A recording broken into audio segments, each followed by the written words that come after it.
Unsolved right now. Back in November 1975, 6 people were killed in an awful mass murder.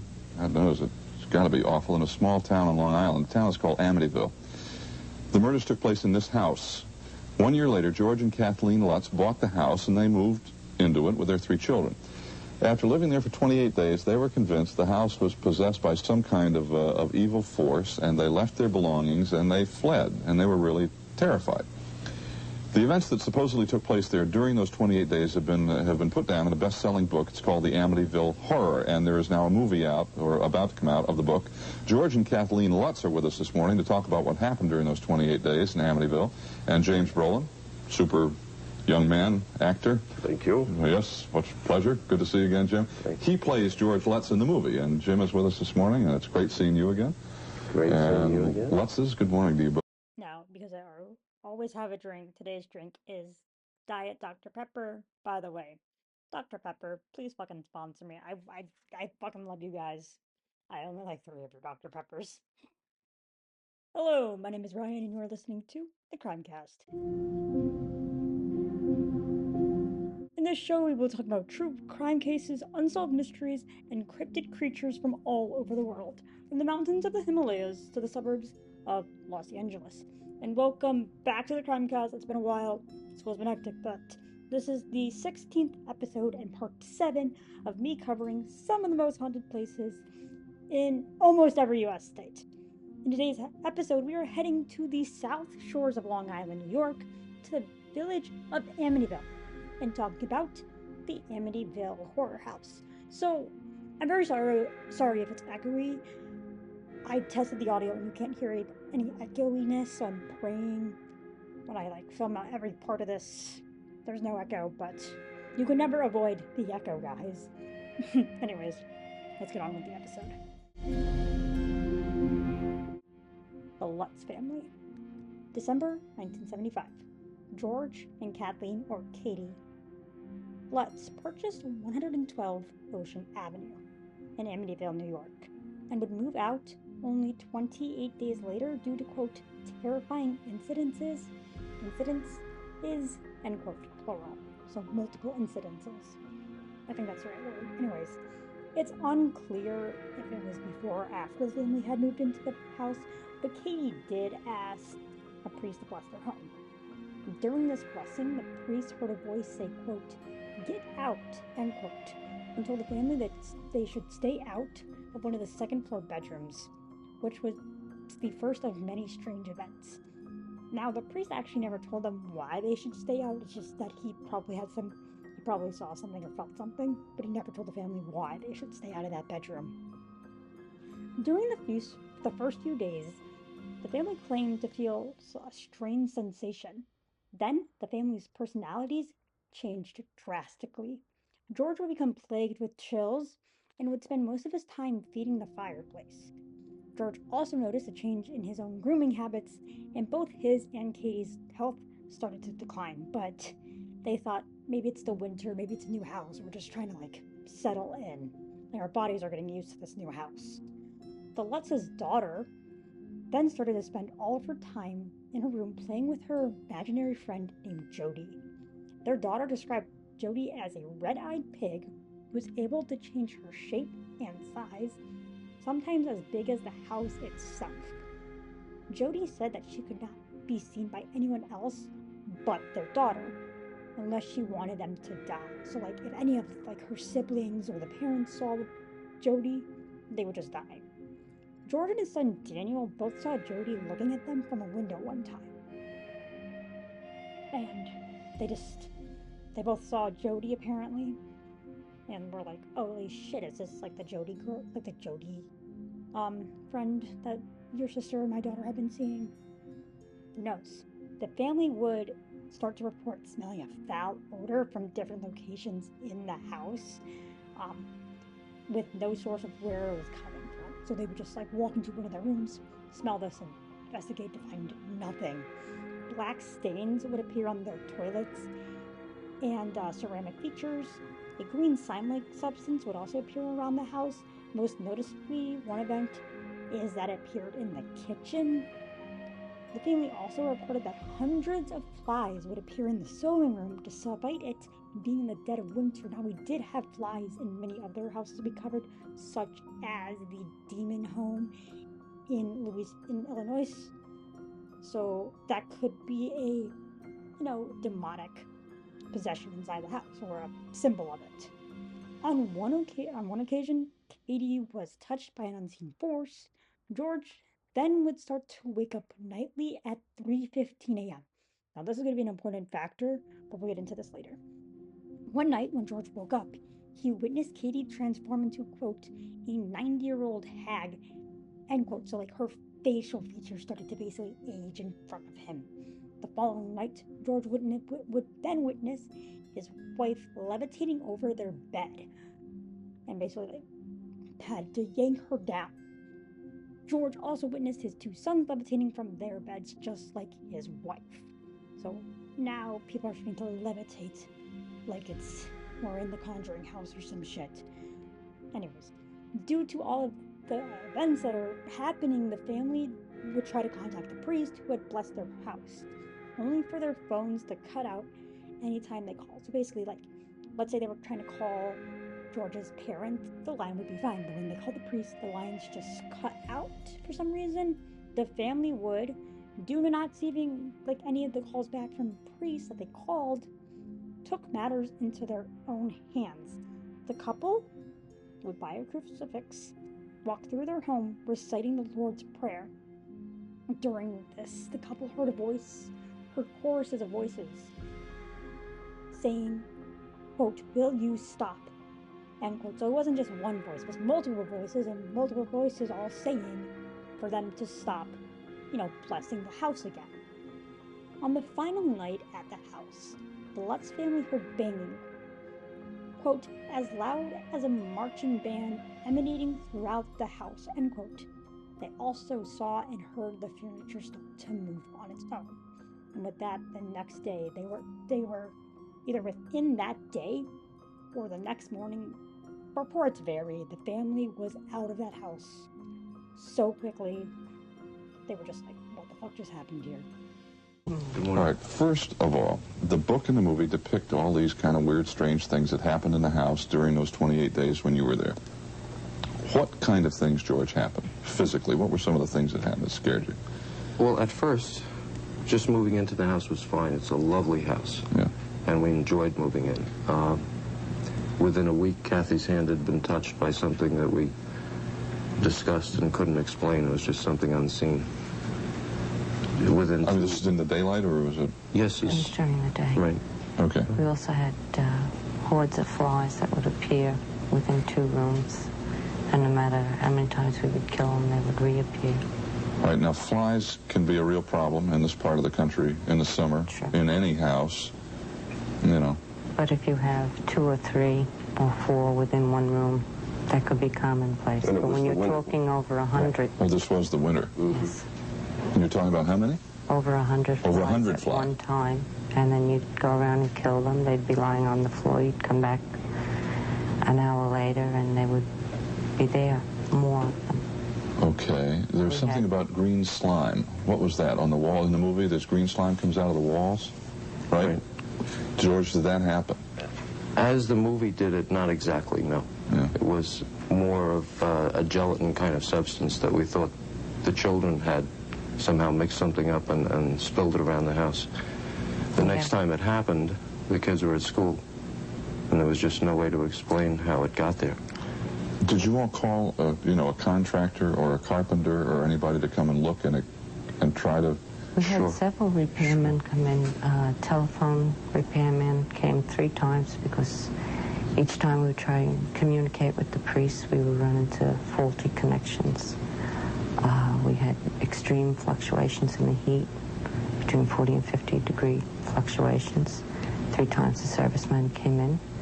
One time he was there, he heard the furnace functioning, and yet there was no heat within the house. The temperature was at 40, and yet thermostat read 80. Okay, but you had somebody inspect the entire heating system. Goodness knows those of us who live in the North know what can happen with heating systems in a house, especially old houses.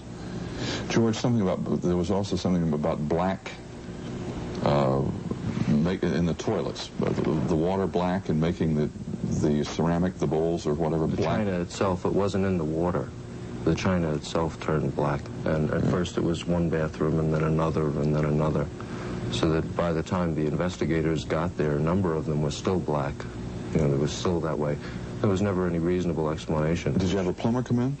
I mean, when you first spotted no, it, it wasn't a problem with the water.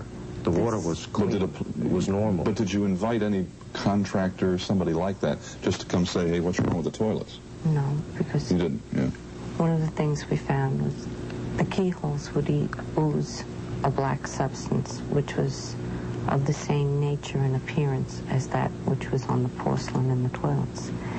And when the investigative team came on March 6, 1976, the substance was still on the keyholes, and they were able to obtain samples of it because it was never in a moist condition. Right. And they wouldn't do physical damage to the door, in other words, carve out a piece of wood without our consent.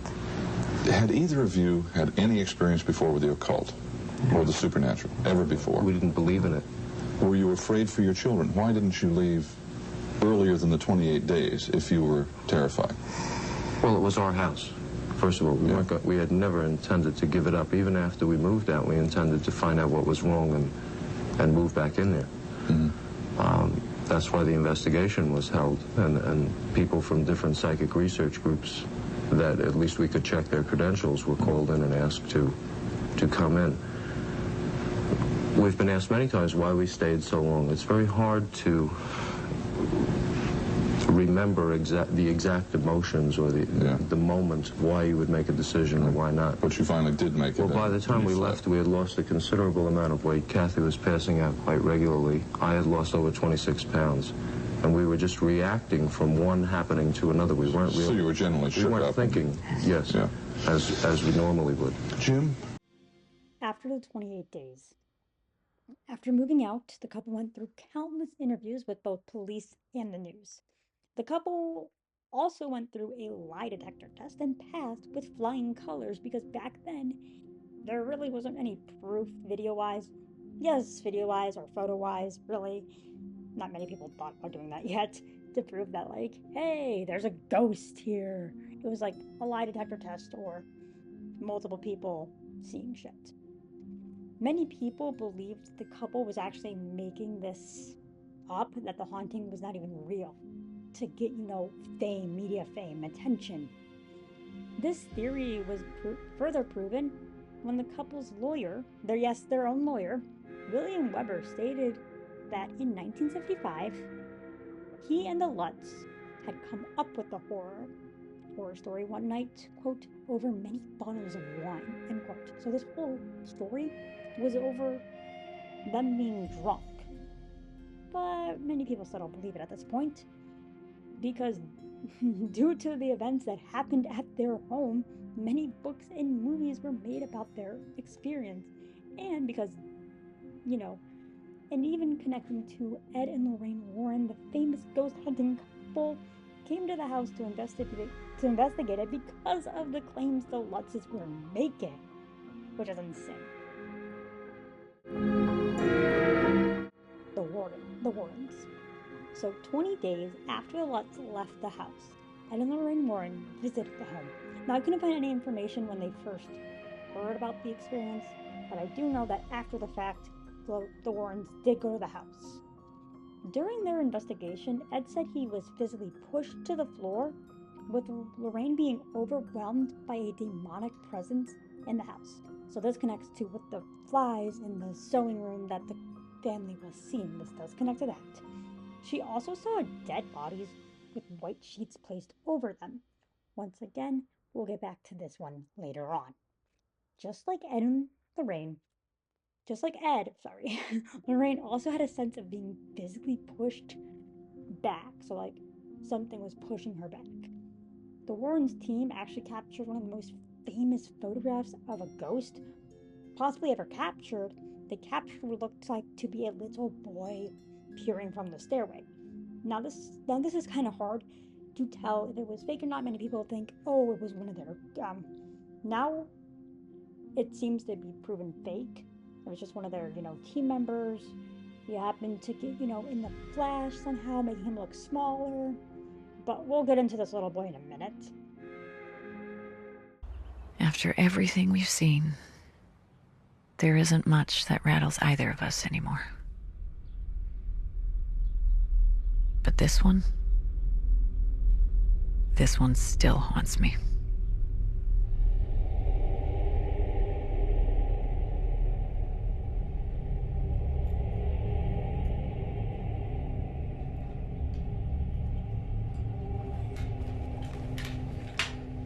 Two months prior to our involvement, the Lutz family had fled their home in the middle of the night, claiming that the house was haunted.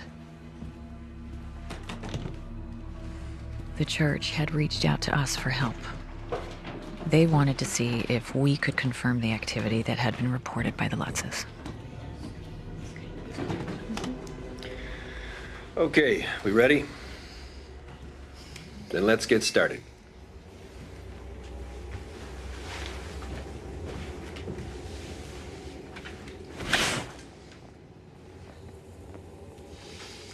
I'd like you to sit quietly and close your eyes.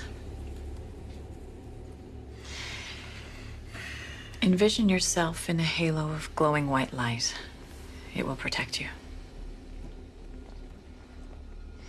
The year before the Lutzes moved in, a young man named Defeo had brutally murdered his entire family in this house. We'd hoped to discover if the killings had been motivated purely by anger, or if, as Defeo testified in court, he had been under the influence of something demonic.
Fake It. Now, due to all the media coverage they're getting of their paranormal encounter, many started to question the Lutz's experience in the home, like we stated earlier. It's been reported that George was actually curious about the paranormal and had actively tried to summon spirits. Now, it's unclear if it was before they came to that house or even in the house, but at some point in his life, he tried to summon some spirits. One of the Lutz's sons, Christopher, told the Seattle Times in 2005, quote, "So far there has been 3 representations of what happened in that house, and not one of them is accurate," end quote. Christopher was talking about the book, the original movie, and the remake of the movie that was made that year in 2005.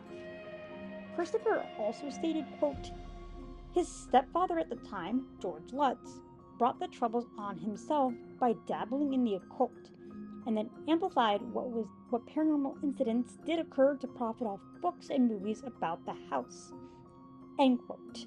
Christopher also called George a, quote, "showman," end quote, and felt that George was exploiting him. So what really happened in 112 Ocean Avenue to make it so haunted?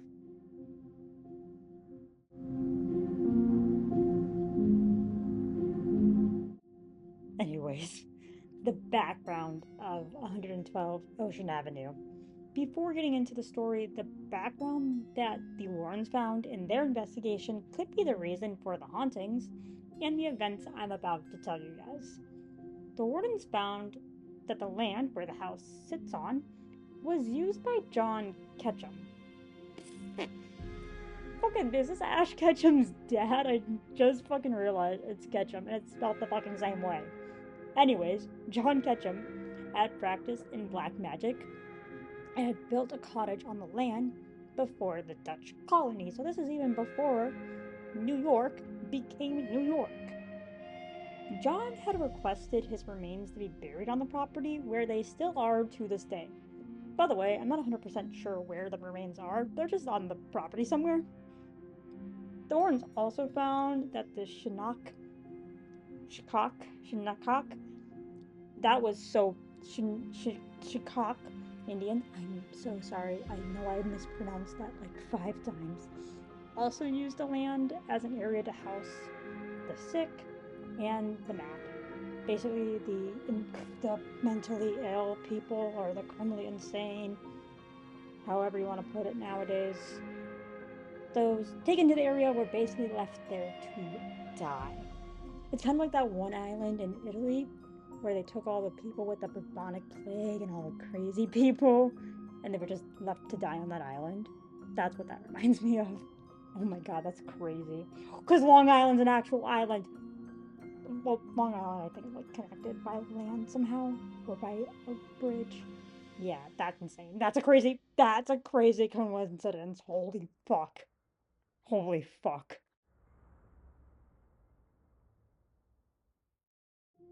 The Defeo family members. Ronald Defeo Sr., 45. Luis Defeo, 43. Ronald Butch Joseph Defeo Jr., 23. Dawn Defeo, 18. Allison Defeo, 13. Mark Defeo, 12. And John Defeo, 9.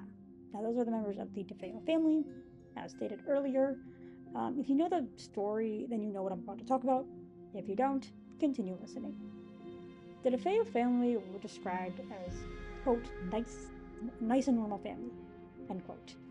Although the family, to the public, were kind and caring people, inside the walls of their home, they were a completely different family. Now, this is kind of normal for most families. You know, they put on a facade. Inside, they're completely different. But they seem to have it, like, we'll get into it. Now, the family was very wealthy. According to the Times interview with Ronald Defeo Sr., he would occasionally take a local girl to her parents' restaurant. That's what they presented to the public. They're nice, caring people. You know, they're going to take your daughter home from school and stuff. As stated before, although on the outside the Defeo family seemed kind and caring, behind closed doors they were a completely different family. Now, although the family was very wealthy, and Ronald loved to show this off, in reality, Ronald had owned very little of the money, with most of the money coming from his wife, Louise's side of the family, mainly her father, Michael Burgate. Hopefully I said that one right. So basically, Ronald Defeo Sr. is not coming from generational wealth. He married into wealthiness, and even though technically they weren't rich on any standards, he liked to show off that they were in the higher class. It was reported that Ronald, behind closed doors, was actually abusive and violent, taking out most of his anger on his eldest son, Ronald Butch Defeo Jr., who, for the rest of this episode, I will be referring to as Butch, just like many of his friends and family called him. Butch also found it hard to find any common ground with his father, so this basically caused a lot of tension between the two, which we'll get into a little bit later on. Butch, alongside, his father taking out his anger on his son, was bullied a lot in school due to him being overweight. Kids called him names such as Pork Chop and the Blob, for example. I don't know why I just chuckled there, that was fucked up, but it's kids. Kids can be ruthless. And during his teenage years, Butch was able to lose his weight, but became addicted to drugs and alcohol. And this actually we'll get into this later, because at the time of the events, he still was addicted to drugs and alcohol. Now, Ronald and Butch actually fought often, with one time Butch pulling a gun on his father. That's how often they fought. It was kind of a regular occurrence in the house, but that one kind of stood out because he pulled out a gun on his own fucking dad. But we'll get into, it's crazy. It gets crazier. It gets fucking crazier, guys. Robbery gone wrong. Now, Ronald and Butch's relationship even appeared while they were working. This is because Butch worked for his father's car dealership. And basically his dad would want Butch to run it after some time. And in 1974 became irritated due to having a, quote, meager salary, end quote. So he was basically not getting paid enough money, in his opinion, even though he was the owner's son. He's one of those kids. Now, due to this, Butch started to plot a method of embezzling money from the dealership. And he was given this opportunity, was basically handed to him in October of that year. Now, in October, the dealership entrusted Butch to deposit around $20,000 into the bank. Seeing this opportunity, Butch and one of his friends staged a robbery. Although the robbery went as planned, it started to fall apart once the police arrived. Now you may be wondering, Ryan, why are we talking about this robbery gone wrong? Well, Butch would learn from this mistake, but we'll get into that later. We're still on the robbery. When the police started to question Butch, instead of answering their questions in a calm manner, he became full of rage. Now, the police, due to this fit of rage, suspected Butch was lying to them and asked him to come with them to the station in order to check out mugshots of possible suspects, because I think at the time robberies were happening in the Amityville area. But Butch refused to come to the station. He just was like, no, I don't want to. Now, Ronald, seeing that his son was not complying with the police, began to suspect the robbery was basically his son. His son was the robber. But when he started to question why Butch wasn't answering the police and cooperating with them, Butch threatened to kill him. Wow. But we'll get into this a little bit later on. This threatened to kill thing, because nothing really ended up happening. That's literally the only stuff happened. That was it. It was done. The situation with the police was done. That's all the information I could find about this robbery, was that Butch threatened to kill Ronald Defeo. That's it. And it's what the fuck? What the fuck? November 13th, 1974. This is about a month after the robbery. Now, on the morning of November 13th, 1974, Butch got up, took a shower, and got dressed for work, just like any other normal day. Although Butch did work for the family dealership, he would rarely come in, and when he did, he left early. So this is also why he had a meager salary, because of how he worked. So Butch would then arrive at work and notice his father hadn't arrived yet, which was odd since he normally did come in before Butch almost all the time. Butch then called his house, wondering why his father wasn't at work, but no one picked up the phone. He's like, that's kind of strange. But he kind of brushed it off for some reason. Now, just like any other time Butch came into work, he left early, stating he was bored and wanted to spend the rest of the day with his friends. During this time with his friends, he told them how all day he wasn't able to reach his parents or anyone in his family. His father didn't show up for work, and when he called the house, nobody seemed to pick up, which he thought was strange, but once again kind of brushed it off for some reason. Butch arrived home at around 6 p.m., and once he entered the house, he noticed how it looked like someone broke into the home. He was like, there's like glass everywhere, there's evidence that like something was tampered with, that type of stuff. He went to find his soap. Like any sane person, he went searching for his relatives. Butch then discovered the dead bodies of his parents and siblings. Now, after finding the bodies, Butch booked it out of the house and ran into Henry's bar at around 6:30 p.m. Henry's bar is like a local drinking joint near the Defeo house. Once entering the bar, patrons heard Butch yelling, quote, "You gotta help me. I think my mother and father are shot," end quote. Not even mentioning his siblings, but, you know, he sees his dead parents. He's like, holy shit, bye, bitch. Once hearing the news, Butch and a couple of the bar patrons, some of them being his own friends, went back to the Defeo house to, you know, investigate this bullshit. I don't know why I'm calling it bullshit. It's not bullshit.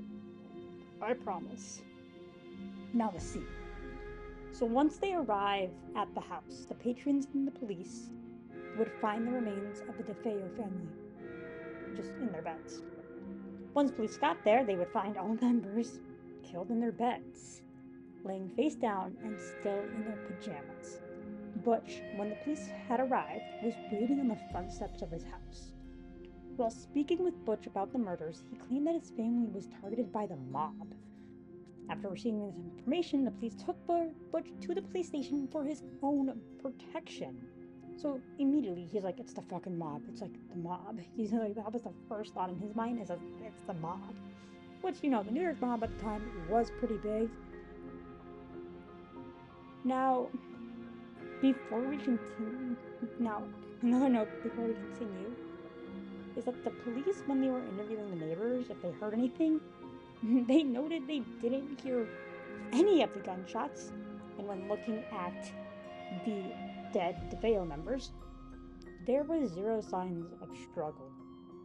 They just died, basically without any struggle to them. Opened the door and he was screaming, "Come on, help me! Somebody shot my mother and father!" And everyone ran out of the bar, and that was it. They all took off. No, I had to stay. I was tending bar. They all jumped in his car and took off. Today, police combed the Defeo's handsome three-story house for clues while divers explored the backyard swimming pool for the still unfound murder weapon. Police have been questioning the son, Ronald, and now say he is being, quote, safeguarded. Investigators say without explanation that they now feel young Defeo was in the house at the time of the murders, but they're not yet considering him a suspect. And so forth. No suspect at this time. We have no indication of the motive at this time. What about Ronald Defeo, the son, the surviving son? Ronald is being safeguarded by the Suffolk County Police at this time. Why safeguarded? Why? Because there's 6 members of the family dead, and we don't know why, and he's the sole remaining member. Is he also a suspect? He's not a suspect at this time. Few people in the neighborhood knew the family well, but those who did described them as close-knit. Well, I think they were just very sweet, very religious people, very family-minded people. And that's about all I could say. Very good, very generous, just tight. Very close with their children. There's one element in the usual mass murder story which seems to be missing from this case. There's no sense of fear in this community. No feeling of a mass murderer on the loose. People we talked to seem to feel that whatever was the motive for this crime, it had something to do with the family. It's not something that's going to return to bother anyone else. In Amityville, Long Island, Phil Barno, News Center 4. Butch's story. As stated before, Butch first stated that his family was targeted and killed by the mob. But once he arrived at the police station, that story changed. One of the first parts of his story was that he had been at work all morning and spent the afternoon with his friends, so he basically wasn't home all day. But the police noted that the murder would have happened sometime in the early morning, way before Butch would have left for work or even gotten up for work.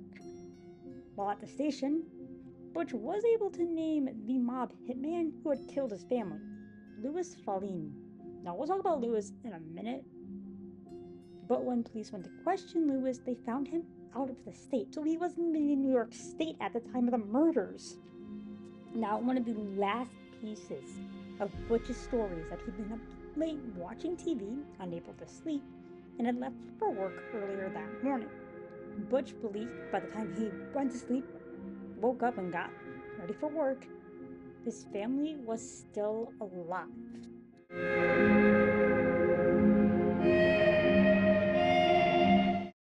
As stated before, we'll get into who Lutz Family was because he does have a connection to the family. Now, although he seemed to be just a part of Butch's story, he lived with the family for some time. Now, Lewis was a part of the Falini crime family, which are one of the 5 families of the Italian-American mafia at the time. But I'll do an episode on the mafia, like the top 5 families. The top 5 families? What the fuck am I? Watch Mojo? Whoa. Anyways, Butch recounted that Lewis helped his father build a secret hiding spot in their basement. Butch then said how Lewis and Ronald had an old grudge to do some work done at the dealership. So Butch is once again trying to be like, yeah, it was this old grudge he had, and because, Lewis is part of the mafia, he kind of killed him. That's what Butch is trying to say here, basically. But due to this information, alongside Lewis not even being in the state, he was just dropped as a suspect. They're like, we're not fucking believing this bullshit over here. Like, they're like, this guy's pulling something out of his ass.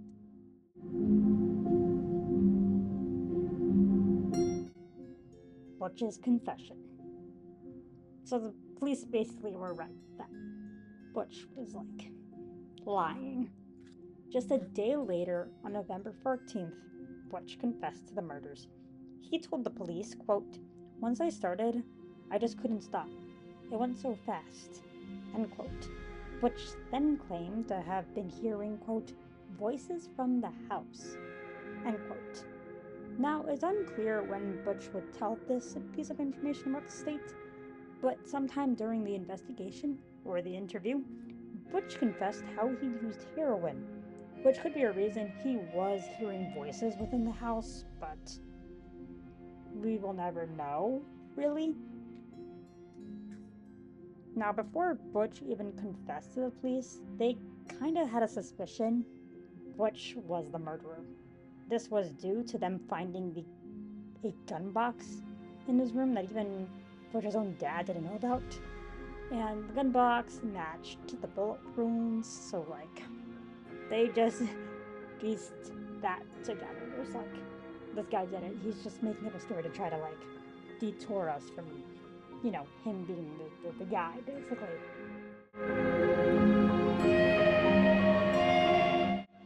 Now that we know Butch confessed, here is the true events of what happened that night. In the early mornings of November 13th, Butch would remove the .35 caliber Marlene rifle from his secret gun stash. He first entered his parents' room, killing his father, then his mother. Butch then went into his sister's bedroom, killing them both. Lastly, he would kill his 2 younger brothers. In total, both Ronald and Louise had been shot 2 times, with Dawn, Alice, Mark, and John being shot only once. After the murders, Butch would take a shower, then take his bloodstained clothes and the gun, throwing them down into a storm drain on his way to work. Butch would then arrive at work, say that he didn't know where his father was, and just like any other workday, left early due to boredom, spending the rest of the day with his friends. While out with his friends, Butch noted he couldn't get into contact with his family, basically creating an alibi that he was with his friends all day and that he tried to contact his family, but nobody was answering. Once arriving back home at around 6 p.m. that night, he noticed the house looked like it was broken into. And when he entered the home, he found his family members' bodies. He then went to the local bar, notified the patrons, who then followed him back to the house, where the police would be called, finding Butch outside on the front steps, basically acting like he didn't just murder his entire family that morning.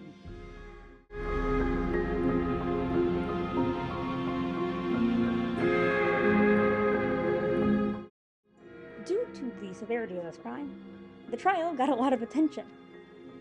Ronald Butch Defeo Jr.'s trial would begin on October 14th, 1975, almost a whole year after the murders and 2 months before the hauntings would begin. His trial, like I stated earlier, caught the attention of the media for 2 reasons. 1, the sheer brutality of the crime, and 2, the unusual details surrounding Butch himself. Butch's lawyer, William Weber. Wait, is this the same lawyer as the... Hold on, wait. I think this is the same lawyer as... What the fuck? Is this the same lawyer? Hold on. We're detouring a little bit, guys. Is it? Oh my god. It's the same lawyer. How did I not realize it was the same lawyer? Anyways, even though it was the same lawyer. Oh my god. Anyways, Butch's lawyer, William Weber, the same fucking guy as the Lutz, had attempted an insanity plea for Butch. Now, Butch backed this up by noting he was hearing voices in the home telling him to kill his family, even though he did admit to using heroin in the police interview. So, who knows? Dr. Daniel Schwartz, the psychiatrist for the defense, supported the claim.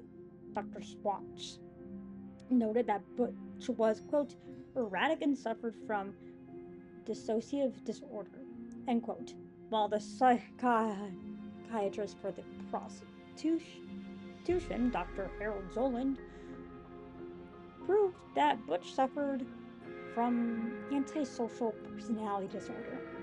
This disorder made Butch aware of his actions, but was motivated by a self-centered attitude, which we kind of saw in the Robbery a little bit. On November 21st, 1975, Ronald Butch Defeo Jr. would be found guilty on 6 counts of second-degree murder and sentenced to 6 consecutive life sentences for the murders. Wow, case closed now. Not really.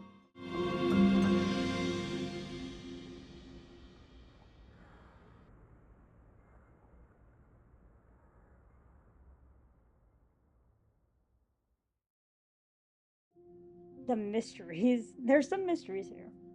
Although this murder has been officially solved, there is still some mystery behind them. The first is how did all 6 victims not wake up or even show signs of struggle? The second, which we noted earlier, was that none of the neighbors heard the gunshots happen.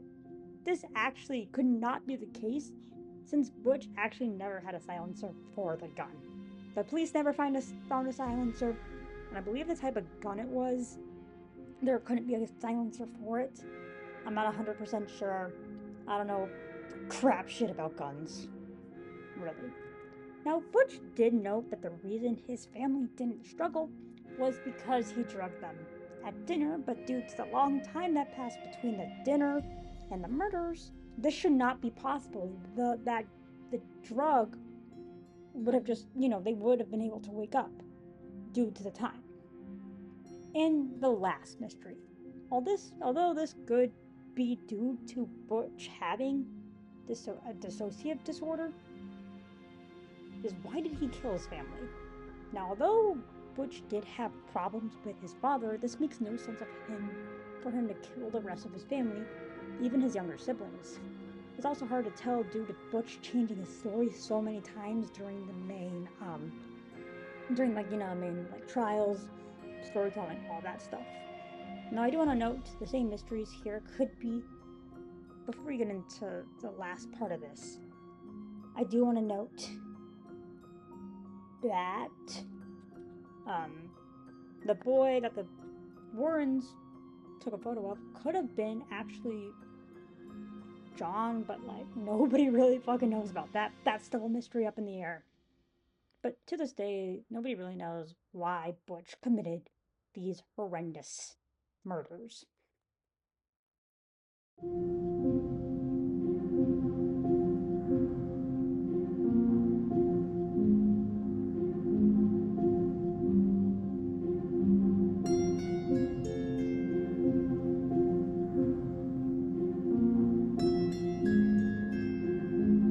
50 years later. Yes, it's been 50 years since the murders happened.